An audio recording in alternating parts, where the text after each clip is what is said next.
Hello అండి. ఈరోజు వచ్చేసి వీడియో ఏంటి అంటే గనక సారీ ఎలా కట్టుకోవాలి ఏంటి అనేదైతే చూయించాలనుకున్నాం. ఈ రోజులను బట్టి చాలామందికి సారీస్ కట్టుకోవడం రాదు అనమాట. మనం ఏదైనా టెంపుల్స్‌కెళ్ళాలి అన్నా, ఏదైనా ఫంక్షన్స్‌కెళ్ళాలన్నా చాలా ఇబ్బంది పడతా ఉంటాం అనమాట. లేదా ఎవరైనా హెల్ప్ అన్నా తీసుకుంటా ఉంటాం అనమాట. ఇంకా ఈ రోజు నుంచి ఇలాంటి ప్రాబ్లమ్స్ ఏం లేకుండా మా వీడియో అయితే మొత్తం చూసేయండి. మీకు చీర ఎలా కట్టుకోవాలి ఏంటి అనేదైతే మేము నేర్పించేస్తాము. ఫస్ట్ చెంగు అయితే తీసుకోండి. ఫస్ట్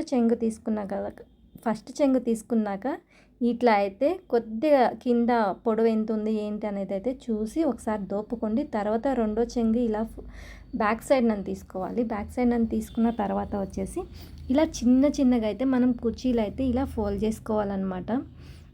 కుర్చీలు కూడా మనం వేసేటప్పుడు చాలామంది పెద్ద కుర్చీలు పోస్తూ ఉంటారు. సో పెద్ద పెద్ద కుర్చీలు వేయకుండా చాలా చిన్నగా వేసుకోండి. చాలా అందంగా ఉండిద్ది అనమాట చూడడానికి. తర్వాత వచ్చేసి పవిట చెంగు చూసారుగా, ఈ పవిట చెంగును కూడా చాలా చిన్న కుర్చీలు అయితే పోసుకుంటున్నాను అనమాట.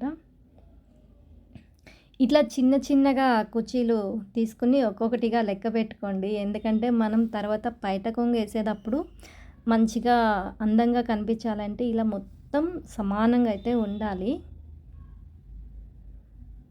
తర్వాత వచ్చేసి కొద్దిగా మీకు ఎంత లెంత్ కావాలి ఏంటి అన్నది చూసుకోండి. చూసుకున్న తర్వాత అయితే ఇలా ఒకసారి పెట్టుకోండి. కానీ నేనైతే ఈ స్టైల్ చేయట్లేదు. సో ఇప్పుడు ఇలా కాదు వేసుకునేది, బ్యాక్ సైడ్ నుంచి అయితే ఇట్లా మనం తీసుకోవాలి. ఇలా అయితే ఫంక్షన్స్కి వెళ్ళేటప్పుడు చాలా బాగుంటుందన్నమాట.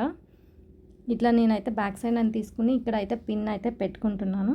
తర్వాత వచ్చేసి ఇట్లా ఫస్ట్ చెంగే ఉంటుంది కదా, సో ఫస్ట్ చెంగే అయితే ఇలా అయితే తీసుకుని తర్వాత మనం కొద్దిగా ఇట్లా సర్జ్ చేసుకుని వెనక నుంచి అయితే ఇట్లా తీసుకోవాలి. వెనక నుంచి తీసుకున్న తర్వాత వచ్చి కుర్చీలు అయితే ఒకసారి మళ్ళీ మీరు సర్జ్ చేసుకోండి, మంచిగా వచ్చిందా రాలేదా అని చెప్పేసి. మనం ఇందాక కుర్చీలు పోసుకున్నాం కదా, అవి ఇవి కలిపేసి అయితే పిన్ పెట్టుకోవాలి. ఇలాగైతే పిన్ పెట్టుకున్న తర్వాత మనం ఒకసారి మళ్ళీ మొత్తం సర్జ్ చేసుకోండి. ఒకసారి చూసుకోండి ఎలా వచ్చింది ఏంటి అనేది. తర్వాత ఈ చెంగు ఉంది కదా, అదైతే కొద్దిగా అయితే ఇట్లా లోపలికి లాగి ఇట్లా అయితే మొత్తం దోపేసుకోండి.